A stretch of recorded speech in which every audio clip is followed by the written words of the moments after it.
नमस्कार दोस्तों, मेरा नाम है विमल सिंह बालाजी। स्टडी अड्डा में आप सभी का स्वागत है। तारीख आज आपकी है 30 मई 2024 की। एक एक करके सभी अपडेट की बात इस वीडियो में जो है वो करेंगे। कुछ नोटिफिकेशन भी कल जारी हुए थे, उनकी बात भी इस वीडियो में करेंगे।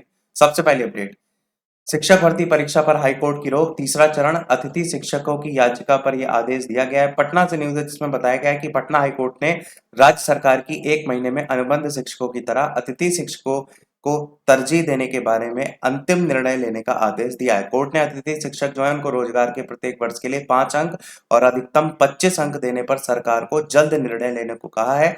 साथ ही कोर्ट ने तीसरे चरण में होने वाली शिक्षक बहाली के लिए 7 फरवरी को जारी जो विज्ञापन था 22/2024 वाला, आप देखेंगे एक पॉइंट यहाँ पर, और तो ये जो है इस पर फिलहाल रोक लगा दी है। तीसरे चरण में 87,784 पदों पर बहाली जो है वो आपका टोटल होनी है। न्यायमूर्ति अंजनी कुमार शरण की एकल पीठ ने संदीप कुमार झा सहित 10 अन्य अर्जी पर सुनवाई के बाद ये फैसला दिया है। आवेदक के अधिवक्ता नित्यानंद मिश्रा और आलोक अभिनव जो है उन्होंने कोर्ट को बताया कि शिक्षा विभाग ने अतिथि शिक्षक की बहाली का विज्ञापन निकाला था। आवेदक ने अतिथि शिक्षक के पद पर बहाल होकर कर्तव्यों का पालन करने लगे थे। यही नहीं, उन्हें लोकसभा, विधानसभा, पंचायत चुनाव सहित परीक्षा केंद्रों मूल्यांकन कार्य में भी लगाया गया था। कई अतिथि शिक्षक को दिल्ली, हरियाणा, उत्तराखंड में पीठासीन अधिकारी, मतदान अधिकारी बनाकर भेजा भी गया था। भविष्य में होने वाली शिक्षक बहाली में अतिथि शिक्षक जो है उनको तरजीह देने की बात की गई है। अनुबंध शिक्षक, अतिथि शिक्षक दोनों एक समान है। मेन यही यहाँ पर पॉइंट जो है वो रखा गया था। ऊपर देखेंगे तो पेपर लीक के बाद परीक्षा रद्द की गई थी। तीसरे चरण की शिक्षक बहाली के लिए 5 मार्च की लिखित परीक्षा हुई थी। पेपर लीक होने के बाद बीपीएससी ने परीक्षा रद्द कर दी थी। परीक्षा के लिए नए सिरे से अब तक तारीख तय नहीं की गई। कोर्ट के इस आदेश के बाद इसमें और विलंब हो सकता है, ये यहाँ पर क्लियर किया गया है। आगे देखेंगे अगली अपडेट, तो अतिथि शिक्षक को वेटेज पर निर्णय का आदेश। यहाँ पर भी वही बताया गया कि 1 महीने का भीतर समय दिया गया है, उसके अंदर निर्णय लेने का आदेश जो है वो दिया गया है। और बाकी कोर्ट ने यही जानना चाहा है कि जब अतिथि शिक्षक और संविदा शिक्षक के कार्य समान है तो उनको समान तरजीह जो है, समान अंक जो है वो क्यों नहीं दिए जा रहे हैं।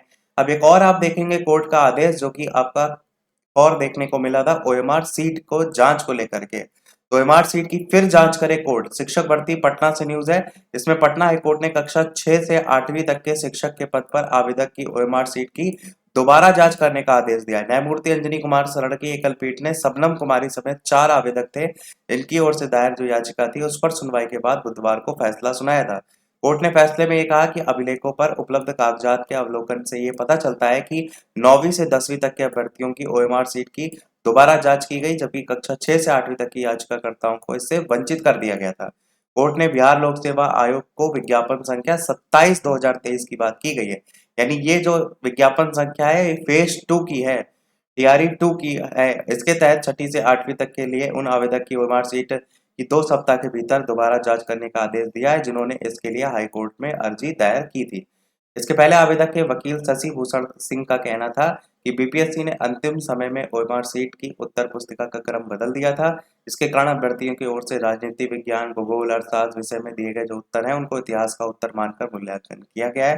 परिणाम यह हुआ है कि सभी इस परीक्षा से अनुत्तीर्ण हो गए। एडमिट कार्ड में दिए गए विवरण के अनुसार मूल्यांकन होता तो आवेदक शिक्षक पद पर नियुक्ति के लिए योग्य जो है वो होते। तो वही यह बात की गई है, उम्मीदवारों को विषय बदलाव करने का पूरा मौका दिया गया था। अगली भी अपडेट देखेंगे, इसी से संबंधित है। शिक्षक नियुक्ति परीक्षा की ओएमआर सीट की दोबारा जांच का हाईकोर्ट ने दिया आदेश, और यहाँ पर भी वही सारी चीजें बताई गई हैं। 27/2023 वाला नोटिफिकेशन को लेकर के बताया गया है। अब देखेंगे नोटिफिकेशन अगला जो कि 29/5/2024 कल जारी हुआ, और ये प्रेषक हैं ब्रजेश मेहरोत्रा, मुख्य सचिव बिहार के, जिन्होंने सभी जिला पदाधिकारी बिहार को लेटर लिखा। इसमें इन्होंने लिखा कि भीषण गर्मी और लू से बचने के उपाय से संबंधित कार्रवाई सुनिश्चित करने के संदर्भ में विगत कुछ दिनों से अप्रत्याशित भीषण गर्मी के साथ लू यानी हीट वेव के प्रकोप में बिहार राज्य के अधिकांश जिले हैं। कुछ जिले हैं जिसमें जैसे गया, औरंगाबाद, कैमूर, इसमें तापमान 46 डिग्री सेल्सियस से भी ज्यादा दर्ज किया जा रहा है। यही स्थिति कमोबेश अन्य सभी जिलों की भी है। दिनांक 29/5/2024 को आहूत आपदा प्रबंधन समूह की बैठक, जिसमें आईएमडी यानी भारतीय मौसम विज्ञान विभाग के प्रतिनिधि के द्वारा यह अनुमान बताया गया कि ऐसी स्थिति 8 जून 2024 तक बने रहने की संभावना है। अतः यह निर्णय लिया गया है कि सभी सरकारी और निजी विद्यालय, कोचिंग संस्थान सहित और आंगनबाड़ी केंद्रों में 30 मई 2024 से 8 जून 2024 तक शिक्षण कार्य बंद रखा जाएगा, ताकि भीषण गर्मी के प्रकोप से बच्चों को बचाया जा सके। तो फाइनली एक अच्छी खबर तो देखने को मिली। परंतु अभी यहाँ पर कहानी खत्म नहीं हुई है, आगे देखेंगे। तो अतएव भीषण गर्मी और लू से बचाव हेतु आपदा प्रबंधन विभाग बिहार पटना के पत्रांक संख्या से गाइडलाइन वगैरह इसको देखते हुए ये जो कार्रवाई है सुनिश्चित की जाए। अब यहाँ पर खुशखबरी तो एक अच्छी देखने को मिली, परंतु उसके बाद अभी आप देखेंगे एक और ट्विस्ट। तो मुख्यमंत्री नीतीश कुमार के निर्देश पर मुख्य सचिव ने जारी किया आदेश, बिहार के सभी स्कूल और कोचिंग संस्थान आज से लेकर के 8 तारीख तक बंद रहेंगे। और यही सारी चीजें यहाँ पर भी बताई गई हैं कि क्या क्या यहाँ पर सारी चीजें जो है वो होंगी। मुख्यमंत्री नीतीश कुमार ने मुख्य सचिव को दिए गए निर्देश में कहा था कि ये सारे जो है वो चीजें लागू की जाए। अब एक और नोटिफिकेशन देखेंगे जो वैशाली से जारी हुआ। अब यहाँ पर क्या सीन है, 29/5/2024 सभी ये जो जारी किया गया वो जिला शिक्षा पदाधिकारी वैशाली की तरफ से जारी किया गया, सभी प्रधानाध्यापक प्रभारी प्रधानाध्यापक करके। अब इसमें भीषण गर्मी और लू से बचने के उपाय से संबंधित कार्रवाई को यहाँ पर लागू किया गया। मेन ऑर्डर आता है, फिर वो अपने जिलों में लागू करते हैं। तो मुख्य सचिव पटना बिहार का पत्रांक संख्या का जिक्र भी किया गया।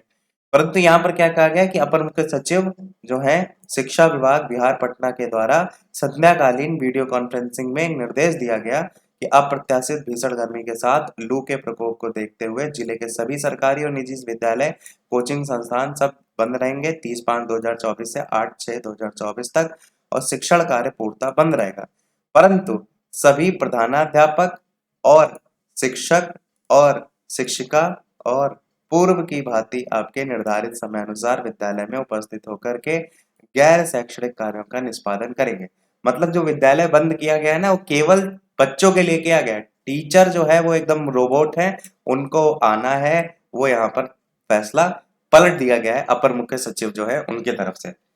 अब मेन जो फैसला आया था उसमें देखेंगे तो सीधे सीधे बंद करने के आदेश दिए गए थे। अब यहाँ पर जब कोई काम ही नहीं तो टीचर को बुलाने का क्या मतलब है। अब यहाँ पर चीजें पलट दी गई, मतलब केवल स्कूल जो बंद करना है उसमें शिक्षकों को बैठाया जा रहा है कि आइए भैया लड्डू खाइए आके। तो स्कूल बंद रहने पर शिक्षकों को बैठाया जा रहा है। गिरिराज पटना से न्यूज है जिसमें केंद्रीय मंत्री गिरिराज सिंह ने कहा है कि स्कूल बंद रहने पर भी शिक्षकों को बैठाया जा रहा है। लगता है कि बिहार के शिक्षा विभाग में कोई व्यक्ति नहीं है जिसमें संवेदना हो। शिक्षा विभाग को रोबोट चला रहा है, तुगलकी कानून चलाया जा रहा है। दक्षता परीक्षा लेनी है तो आईएएस की ली जाए। 16 से 17 साल काम कराने के बाद शिक्षकों की परीक्षा ली जा रही है। सरकार की छवि का नुकसान हो रहा है। ये पत्रकारों से बातचीत में इन्होंने विपक्षी दलों पर निशाना साधा और वही सारी चीजें इनके द्वारा कही गई। अगली अपडेट देखेंगे तो भाजपा फिर सत्ता में आई तो पुलिस की नौकरी भी 3 साल की कर देगी, ऐसा सपा अध्यक्ष जो है उनके द्वारा कहा गया है। और गरीबों को बुलडोजर से डराते हैं, परंतु यहाँ पर जो पेपर लीक है, देखिए यहाँ लिखा है किसी पेपर लीक वाले को अगर डराया हो तो बार बार पेपर लीक ही ना होता। मतलब मेन मुद्दा इनके द्वारा अपने जो जनसभा है उनमें इस चीज को लेकर के जो है वो उठाया गया। अगली और इस वीडियो की लास्ट अपडेट देखते हैं। इसके अलावा वीडियो लाइक शेयर सब्सक्राइब जरूर करते रहिएगा। तो यहाँ पर राजद प्रत्याशी मीसा भारती के पक्ष में सभा करते नेता प्रतिपक्ष तेजस्वी यादव जी जो है उनके द्वारा कहा गया कि युवाओं को 1 करोड़ नौकरी जो है वो देंगे। संविधान बदलने का प्रयास किया जा रहा है, लोगों से मीसा भारती को जिताने की अपील वगैरह की गई। यहाँ पर फुलवारी शरीफ की बात जो है वो की गई है। तो कुल मिलाकर के यहाँ पर भी रोजगार की बात हो रही है। तो यही था हमारे इस ओवरऑल अपडेट में। वीडियो लाइक शेयर सब्सक्राइब कीजिएगा, कोई प्रश्न कमेंट में पूछ लीजिएगा। मिलते हैं अगले अपडेट में, तब तक के लिए नमस्कार, जय हिंद।